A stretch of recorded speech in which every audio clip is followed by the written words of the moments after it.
Assalamualaikum warahmatullahi wabarakatuh. Salam rahayu. Dengan mengenal diri yang sesungguhnya, minimal ucapan dan perbuatan tidak menyakiti hati orang lain. Karena sering kita menggunakan bibir ini untuk membaca sholawat, membaca Al-Quran, malah digunakan untuk menyakiti hati orang lain. Fawailul lil musholin alladzina hum an sholatihim sahun. Kecelakaanlah bagi orang-orang yang mendirikan sholat dengan lalai. Kenapa?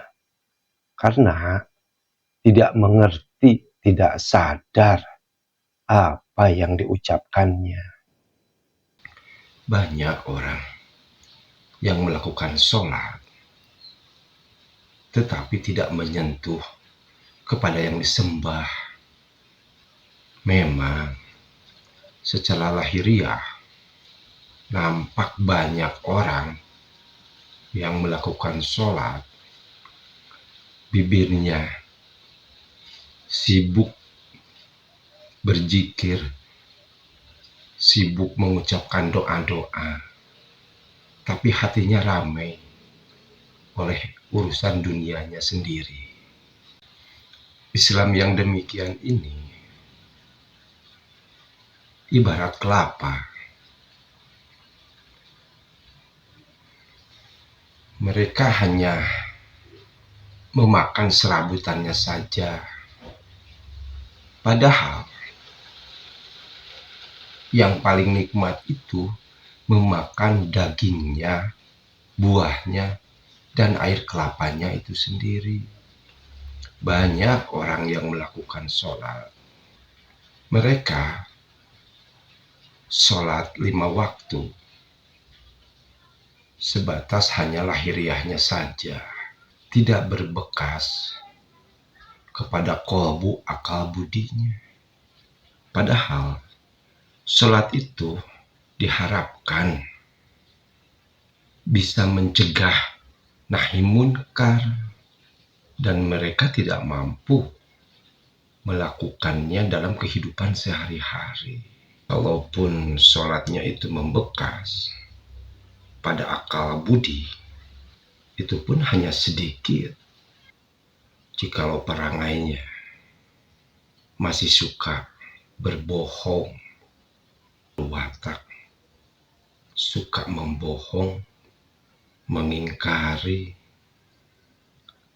asma-asma Allah, dan kadang-kadang mereka berharap pahala serta buru-buru meminta balasan, padahal belum tentu sholatnya dihargai oleh Allah.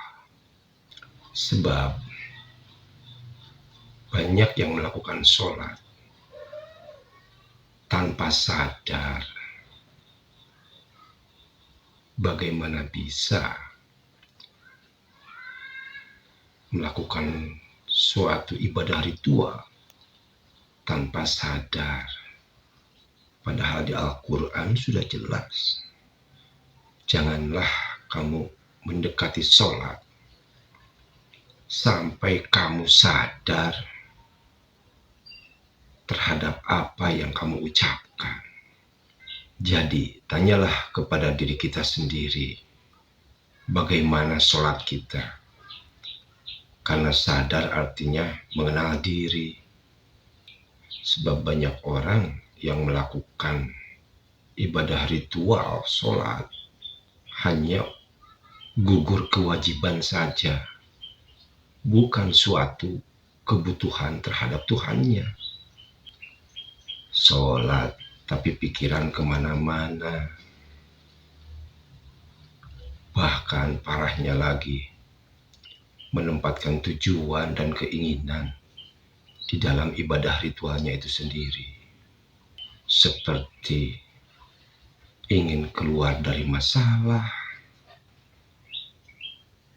ingin usaha lancar, ingin terbebas dari masalah hidup, menginginkan masuk surga, dan lain sebagainya. Memang sholat khusyuk itu melalui proses dan ada ilmunya. Akan tetapi, dengarkanlah suaramu ketika sholat. Itu akan membuat pikiranmu diam walaupun untuk sesaat. Malu bos, karena Allah telah mengingatkan kita di dalam Al-Quran. Wala yusrik bi ibadati rabbihi ahada. Dan janganlah menyekutukan Tuhan di dalam ibadahmu. Karena dengan menempatkan tujuan serta keinginan di dalam sholat, seolah-olah kita ini menjadi hamba yang tidak tahu diri. Karena Tuhan sudah memberi berbagai kenikmatan, memberi apa yang kita butuhkan di dalam kehidupan ini. Kurang apa coba Tuhan terhadap diri kita?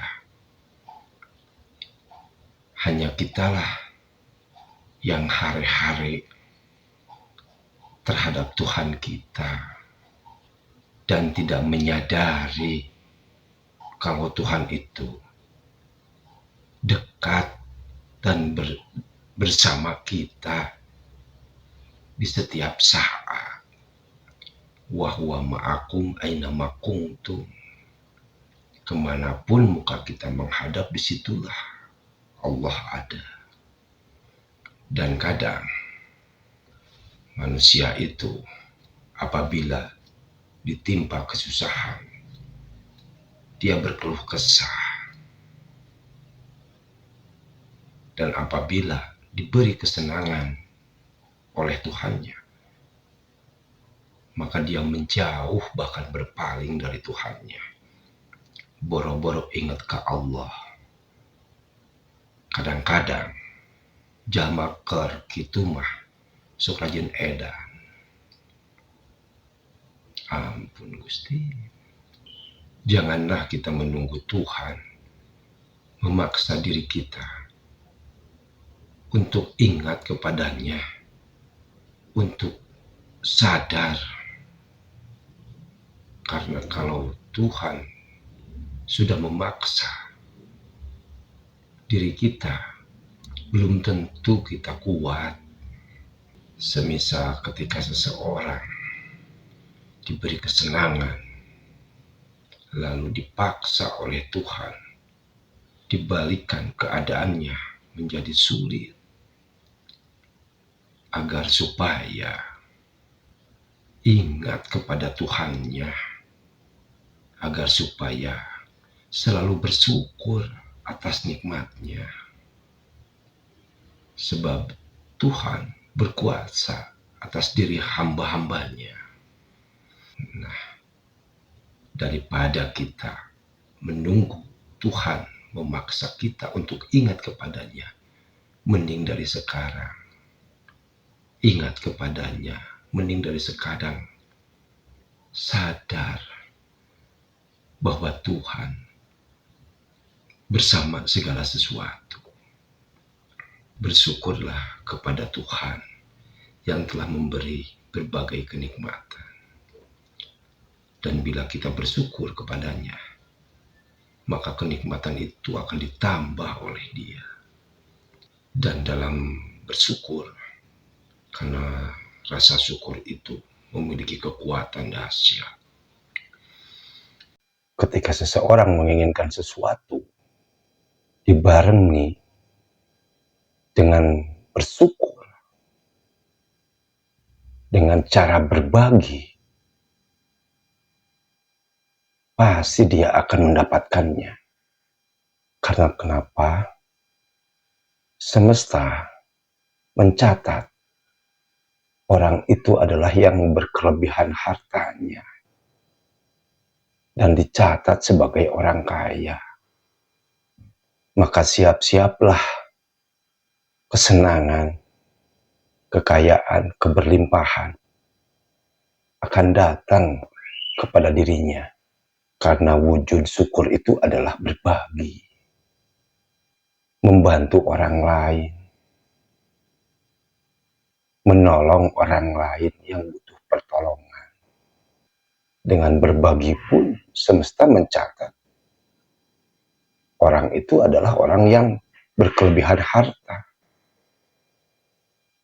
sehingga akan didatangkannya harta yang berlimpah, sehingga menimbulkan perasaan yang menyenangkan. Sedikit hukum semesta, itulah kekuatan rasa syukur, dahsyat luar biasa. Mungkin kita sering melihat orang yang sering berbagi tidak akan dihampiri oleh perasaan susah atau kesulitan. Karena janji Allah itu benar di dalam Al-Quran. Siapa-siapa bersyukur, maka akan dilipat gandakan. Bahkan lipat gandanya sampai ratusan kali lipat. Dan Allah itu membalasnya tanpa batas. Janganlah kita membatasi diri, membatasi pemberian Sang Maha Pencipta, Sang Maha Hidup.